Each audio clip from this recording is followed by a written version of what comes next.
The latest Pokemon Legends ZA trailer gave us a glimpse at some of the new characters we'll be teaming up with and going up against in Lumiose City. And though I previously covered almost every little detail you might have missed, there's actually a theory I've been reading in the comments for a while now that this latest batch of news may have just confirmed. But before we get into the theories, I have a little update regarding Legends ZA because Pokemon have recently announced that there's going to be a demo for it available at the World Championship, and also the week after that at Gamescom in Europe. Though the demo itself likely won't contain anything groundbreaking, prior World Championships have revealed things for the upcoming games, so at the end of this one, we'll likely at least get one new Mega Evolution or maybe even a full new trailer for Legends ZA. So definitely keep an eye out next weekend for all that. But as for today's video, we're going to be breaking down the curious connection there seems to be between rogue Mega Evolutions and the mysterious pink crystals in the Pokemon Horizons anime known as Laquium.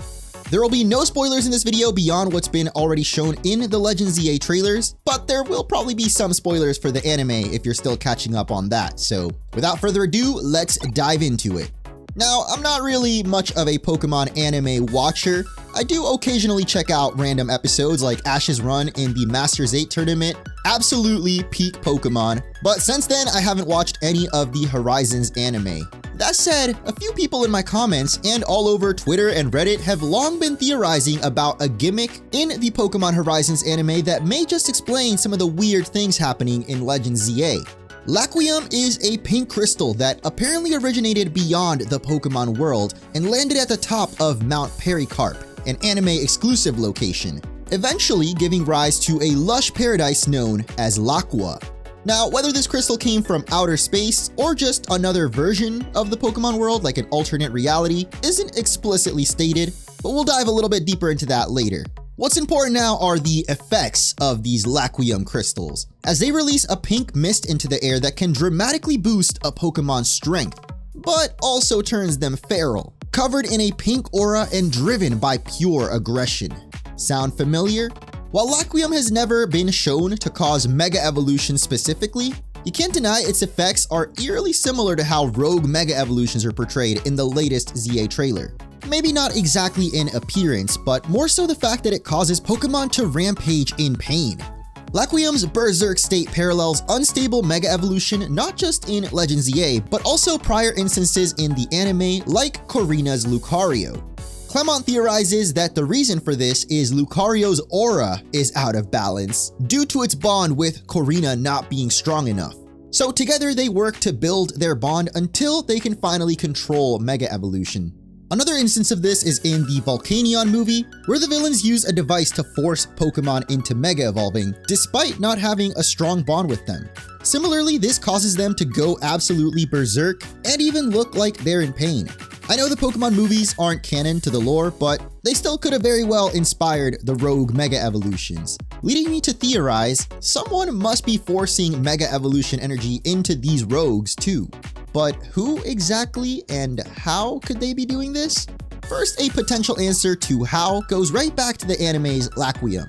In the latest season, we learned that a definitely not evil corporation called Exceed is developing a new device called the Strong Sphere. These spheres are being marketed as a new way to power up Pokemon in battle, similar to Mega Bracelets, Z Crystals, or the Terra Orb. But unlike those prior gimmicks, because these strong spheres rely on the power of Laquium, they have the fun little side effect of causing Pokemon to become enraged and even inflict severe physical strain on them.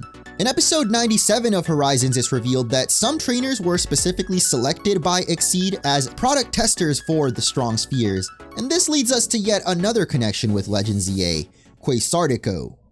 As we learned in one of the early trailers, Quasartico is a new company in Lumiose responsible for hosting the ZA Royale. And I believe I remember they actually hand out Mega Bracelets to any trainers participating in the tournament. It's still unknown exactly what Quasartico's goals could be, but the location of their luxurious tower could give us a hint at their ulterior motives, because it seems to be built exactly on top of the old Lysander Labs, aka Team Flare's secret headquarters. Lysander, of course, was the main antagonist of X and Y, a mad businessman obsessed with infinity energy, which is a term that wasn't coined until later in Omega Ruby Alpha Sapphire, I believe. but it's basically an energy derived from the very life force of Pokémon. This infinity energy powered AZ's ultimate weapon 3,000 years ago, and Lysander's own weapon during the events of X and Y with the life force of Kalos's legendary Pokémon. It's also believed that infinity energy has a direct tie to Mega Evolution, as it's essentially a Pokémon using its own life force to power up. So perhaps this bond with trainers they always talk about with Mega Evolution is actually the Pokémon sharing this overload of energy with their trainer, and could explain why Pokémon Mega Evolving on their own causes them pain. Maybe all those crazy Pokédex entries of Mega Evolutions in pain were actually ones that evolved without a trainer. So while they may appear quite similar at first, there's no confirmation that Laquium causing Pokémon rage is at all related to the rampaging they experienced through Mega Evolution. But the similarities definitely don't end there. Laquium has been shown to not just have a powerful effect on Pokémon, but humans too. Mainly the power to prolong life itself.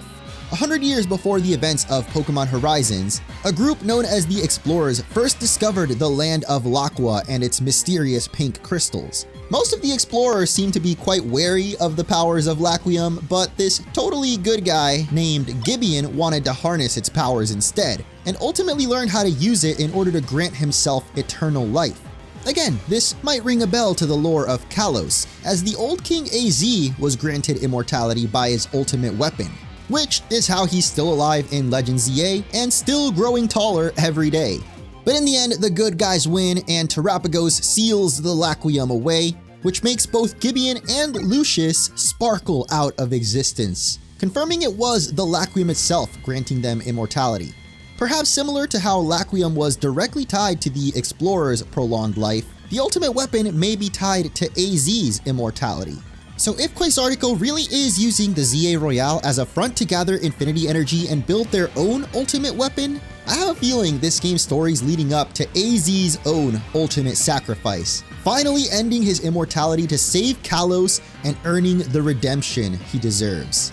This is the first mainline Pokemon game to be rated E10+ after all, and people have been speculating it could have to do with the real-time battles, but I don't know, I have a feeling we might get our first real death in Pokemon. In the end, the similarities between the anime's Laquium and Rogue Mega Evolutions is undeniable, but I'm still not convinced that means it'll appear in the game. Though, this deep dive down the Laquium rabbit hole did remind me of another pink crystal that appears in Kalos. Not you, Diancie. Anistar City is home to the mysterious Anistar Sundial, a giant pink crystal structure whose some theorize to have come from outer space. In the postgame of X and Y, you can meet Professor Sycamore in front of this sundial, where he explains that by touching the sundial with your Mega Ring, it has some kind of weird reaction that makes buried Megastones start becoming unearthed, but only for an hour while the sundial's activated between 8 and 9 PM in-game time. During this hour, you're able to go around Kalos and find Megastones that were previously dormant, now sparkling on the ground and ready to be picked up. Professor Sycamore also theorizes that Megastones might actually be regular evolutionary stones that sort of evolve when exposed to a certain energy. And though it wasn't named yet, this is definitely infinity energy from the ultimate weapon. This little exchange could even explain how new Mega Evolutions are popping up in Legend ZA, as Lysander did fire the ultimate weapon again in X and Y, causing new Megastones to start appearing.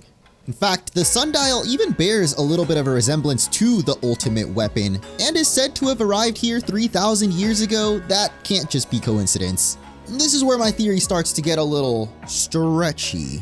As I mentioned, Quasartico are the ones hosting the ZA Royale, a tournament that only takes place during the night.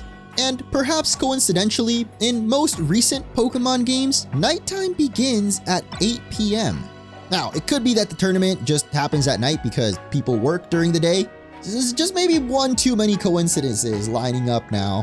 What is confirmed is that the Rust Syndicate, or at least Corbeau, is working with Quasartico, at least if we assume that him taking financial matters very seriously and even warning her is referring to Jet, the CEO of Quasartico. Though we don't know exactly what he warned her about, following all the theories I've mentioned, I'm pretty sure he's referring to the Rogue Mega Evolutions, or just the tournament in general, too much Mega energy being released into the air. It could be the case that Quasartico's not aware of the evil this could cause, but they're definitely gathering all that energy for something.